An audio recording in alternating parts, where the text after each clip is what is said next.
Hello everyone, I'm Meteorologist Charlie Ironmonger. Thank you so much for joining me today for your noon news and weather update from the First Alert Desk. Now we've got news of an assault arrest that happened after a man was wielding nunchucks. According to warrants obtained by WITN, 33-year-old Joey Smith was arrested by Greenville Police Department on Sunday. Now, court documents show that on Saturday, Smith hit a person with nunchucks multiple times in the head, causing multiple injuries to the victim's forehead, as well as an open wound on the back of the victim's head, requiring 3 staples.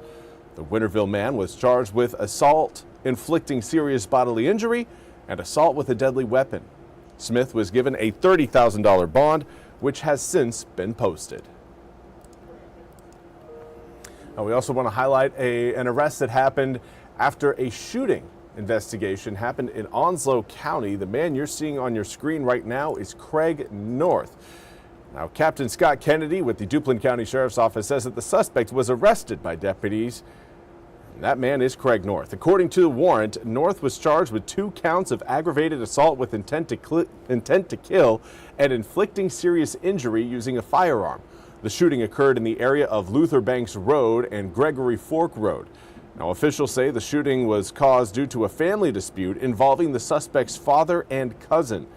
The 2 victims are expected to survive after being transported to Greenville for treatment for non-life-threatening injuries.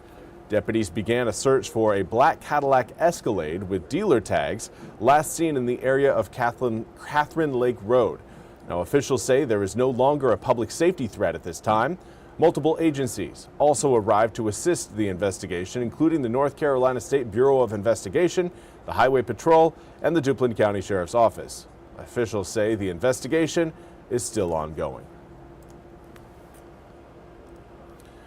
And now we want to turn our attention to a mid-air helicopter crash that was captured on camera. NBC's Stephen Romo has more.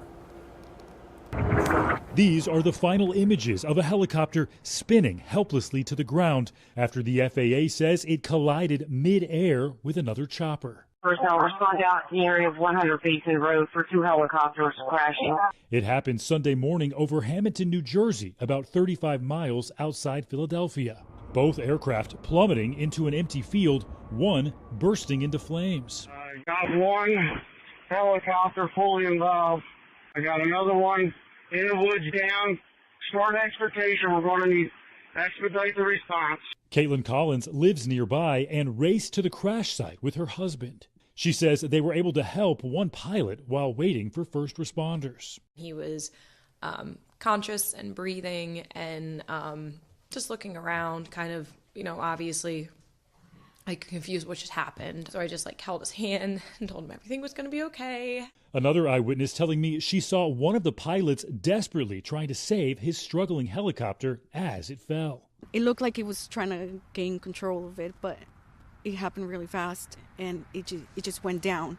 Authorities say the 2 private helicopters left together from nearby Hamilton Municipal Airport, flying in close proximity to each other.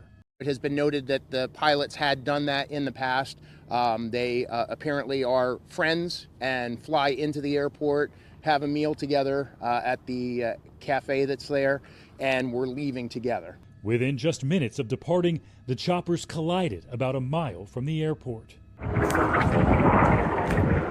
The eyewitness who took this video tells NBC News he saw the first helicopter flip upside down and dive to the ground. He captured the second chopper on video as it spiraled. It definitely makes you reevaluate the fragility of everything around you. And again, that was NBC's Stephen Romo reporting. We now want to turn to your weather forecast. Right now, we've got our eyes on a massive low pressure system that's creating wintry weather headaches across the Great Lakes and even into the New England area. It has just been a mess of a system. Now we are going to start to experience some rain showers off of this system coming up over the next few hours. Now that we've worked our way into the PM hours of the day, rain showers will start to work their way closer to I-95 and eventually over I-95. Right now, a lot of those raindrops, again, still further back towards the west, haven't really pushed into eastern North Carolina quite just yet, but let's zoom the picture in and you can see Raleigh starting to, again, see some of those spotty drops working their way overhead. Of course, cloud cover is taking over eastern North Carolina skies. We woke up to sunny skies today.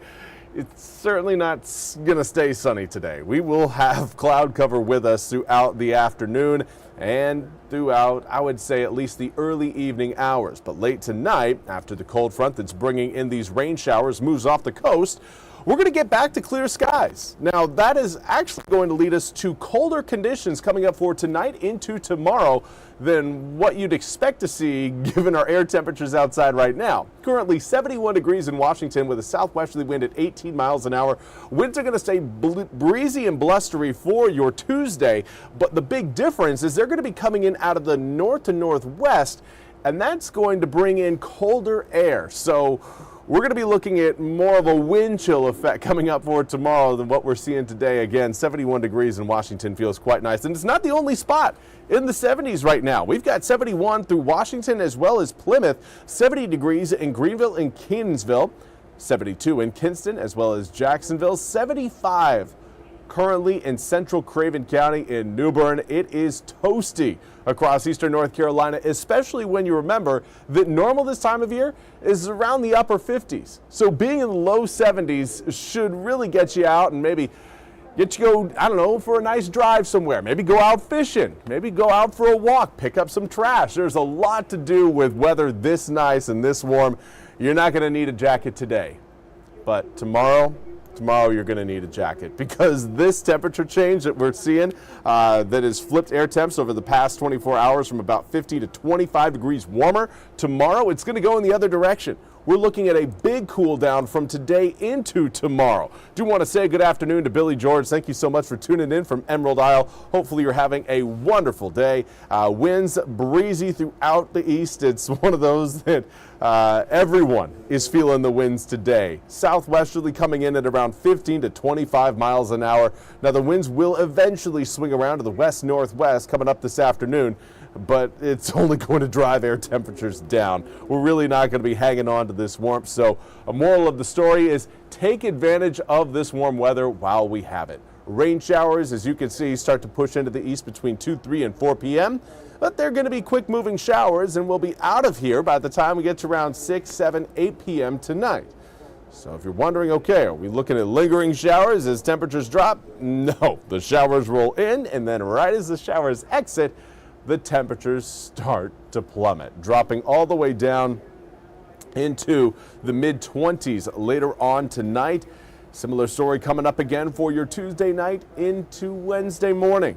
Of course, we've got New Year's Eve on the way on Wednesday night into Thursday morning. The crossover from 2025 into 2026, likely going to be seeing air temperatures in the, I would say, the upper 30s to low 40s by the time we ring in the new year. Of course, a lot of that has to really depends on where you're watching from. But most of eastern North Carolina, I would assume, is going to be between around 38 to around 43 degrees as we bring in the new year. 56 degrees coming up for your Thursday and Friday, first 2 days of 2026, starting out near our seasonal average.